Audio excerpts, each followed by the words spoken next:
എതിരെയുള്ളൊരു പടമാണ്. സുരാജ് വിജയനം താർത്തിട്ടുണ്ട്. ഒരു വില്ലേജ് നടക്കുന്ന ഒരു സ്റ്റോറിയാണ്. അത്യാവശ്യം പിടിച്ചിരുത്തുന്ന സാധനങ്ങളൊക്കെ ഉണ്ട്. അത്യാവശ്യം ഫാമിലി ഓഡിയൻസ് ഒക്കെ ഇഷ്ടപ്പെടുന്ന രീതിയിലാണ്. കൊള്ളാം, രീതിയിലുള്ള കുഴപ്പമില്ല. പടം കൊള്ളാം, നല്ല മൂവിയാണ്. നല്ല ബാക്ക്ഗ്രൗണ്ട് മ്യൂസിക് ആണ്. നല്ല ടൈം പാസ് ആയിട്ട് കണ്ടിരിക്കാൻ പറ്റിയൊരു മൂവിയാണ്. ഒരിക്കലും ബോറായിട്ടില്ല. പടം കഴിഞ്ഞാൽ അറിഞ്ഞില്ല. നന്നായിട്ട് ചെയ്തിട്ടുണ്ട്. നല്ലതാണ്, എല്ലാവർക്കും നല്ലതാണ്. നല്ല പടം, നീ കാണണം. നല്ല പടം, നല്ല പടം കാണുന്നതാണ്. എല്ലാവരും കാണുന്നതാണ്.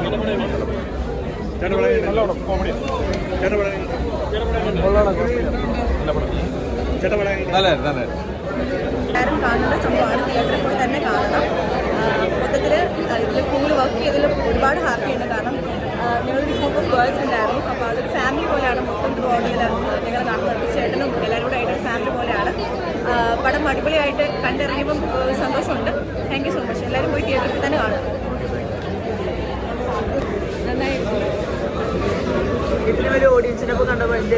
ഓഡിയൻസിന്റെ കൂടെ കണ്ടപ്പോൾ വളരെ സന്തോഷമായി. അവരുടെ റെസ്പോൺസ് നമുക്ക് നേരിട്ട് അറിയാൻ പറ്റിയല്ലോ. നല്ല കൈയടിയൊക്കെ ഉണ്ടായിരുന്നു തിയേറ്ററിൽ. പൊതുവെ എല്ലാവർക്കും ഇഷ്ടപ്പെടുന്നുണ്ടെന്ന് അറിഞ്ഞതിൽ സന്തോഷം. നല്ല ആക്ഷനുണ്ട്, നല്ല ഫണ്ണാണ്, എൻ്റർടൈനിങ് ആണ്. അപ്പോൾ കാണാത്തവരെല്ലാം കാണുക, സപ്പോർട്ട് ചെയ്യുക. Thank you. പെർഫോമൻസ് വിജയേട്ടനും സുരാജേട്ടനും രണ്ടുപേരും ഈക്വൽ ശക്തികളായിട്ട് നിന്ന് ഫൈറ്റ് ചെയ്യുന്നുണ്ട്. രണ്ടുപേരും ഓരോരോ ക്യാരക്ടർ ഏറ്റവും അടിപൊളിയായിട്ട് ചെയ്യുള്ളൂ നമുക്കറിയാം ഓൾറെഡി. ബാക്കി ലിജോമോള്, ശ്രുതി എല്ലാവരും അടിച്ചു പൊളിച്ചിട്ടുണ്ട്. ഇതിൽ വർക്ക് ചെയ്ത് ഓരോരുത്തരും ഓരോരുടെ ഭാഗം നന്നായിട്ട് ചെയ്തിട്ടുണ്ട്. ഒരു വൺ ഡേ മാച്ചുകളാണ്. സുരാജും ബിജുവിനും പെർഫോമൻസ് വൈസും ഒക്കെയാണ്. ഫാമിലിക്ക് ഇഷ്ടപ്പെടും. ഒരു സദാചാര റിലേറ്റഡ് ടൈപ്പ് ഐറ്റമാണ്. അത് പറഞ്ഞാൽ മനസ്സിലാവണമെന്നില്ല. തിയേറ്ററിൽ ഒന്ന് വാച്ച് ചെയ്യണം. ഹോറൊക്കെ ഉള്ള ജോണി ആൻ്റണിയും ലാലുവൻസൊക്കെ നല്ല പെർഫോമൻസ് തന്നെയാണ് കാഴ്ചവെച്ചത്. ഓക്കെ, സിനിമ പടം ഒരു മുഴുനീള കോമഡി പടം അങ്ങനെ പറയാൻ പറ്റുള്ളൂ. അത് ബിജു മേനോനായാലും സുരാജായാലും ഗംഭീരമായിട്ട് ചെയ്തിട്ടുണ്ട്. പടത്തിൽ കോമഡി കൈകാര്യം ചെയ്തത് ഇവർ രണ്ടുപേരല്ല, ബാക്കിയുള്ള കഥാപാത്രങ്ങളൊക്കെയാണ് കോമഡി കൈകാര്യം ചെയ്തത്. അതുകൊണ്ട് തന്നെ നല്ല രസമായിട്ട് വന്നു. പിന്നെ ഇൻ്റർവെൽ പഞ്ചൊക്കെ വന്നപ്പോൾ മറ്റേ ബിജു മേനോൻ ഒരു ബുള്ളറ്റ് പോണ സീനൊക്കെ ഉണ്ട്. അത് കണ്ടപ്പോൾ അയ്യപ്പനും കോശി ലെവൽ വരുമെന്ന് വിചാരിച്ച. പിന്നെ അങ്ങോട്ട് പക്ഷേ അയ്യപ്പനും കോശി ലെവലല്ല, ഇത് വേറൊരു കോമഡി ജോണറിൽ പറയണ ഒരു എങ്ങനെ പറയാം, ഇപ്പോൾ ഒരു അയൽവക്കത്ത് നടക്കുന്ന സദാചാരും അങ്ങനത്തെ സംഭവങ്ങളൊക്കെ ആയിട്ടാണ് പടം പറയുന്നത്. എന്തായാലും ബോറടിക്കാത്ത ഒരു പടമാണ്. എന്തായാലും കാണാൻ പോകും. ഞാൻ ഒരു 5 ഒരു 4 കൊടുക്കും. പെർഫോമൻസും കാര്യങ്ങളൊക്കെ അത് കിടിലായിരുന്നു. അത് ബിജു മേനോനായാലും സുരാജായാലും ഗംഭീരമായിട്ട് ചെയ്തിട്ടുണ്ട്. സുരാജിൻ്റെ ഒരു ടെറർ ലുക്കിലാണ് കൂടി ചെയ്തേക്കണേ, ഗംഭീരമായിട്ട് ചെയ്തിട്ടുണ്ട്. കോമഡി സീൻസ് ഒക്കെ വർക്കൗട്ടായിട്ടുണ്ട്.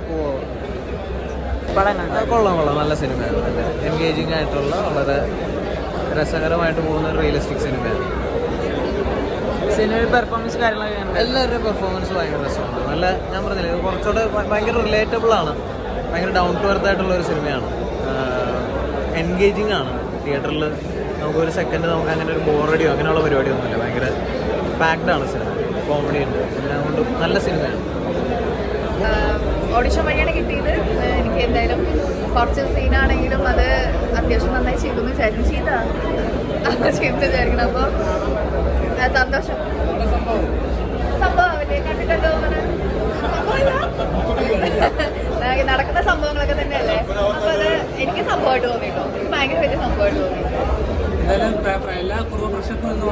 എല്ലാവർക്കും കാണാം. അതെന്ന് വെച്ചാൽ നമുക്കിത് ചെറിയ ആ ഒരു സംഭവം നല്ല ഒതുക്കത്തോട് കൂടിയിട്ട് കൈകാര്യം ചെയ്തിട്ടുണ്ട്. നമുക്ക് കൈവിട്ട് പോയിട്ടില്ല. അപ്പോൾ ആർക്കും കാണാം. ഏത് ഏജ് കണ്ടു കഴിഞ്ഞാൽ അത് നമുക്ക് ഏജ് റെസ്ട്രിക്റ്റഡ് അല്ല. അപ്പോൾ എല്ലാവർക്കും കാണാം. നല്ലൊരു മെസ്സേജാണ്. ഇങ്ങനത്തെ ഒരു മെസ്സേജ് നല്ല ഒതുക്കത്തോട് കൂടിയിട്ട് ഡയറക്ടർ കൺവേ ചെയ്തിട്ടുണ്ട്. അതൊരു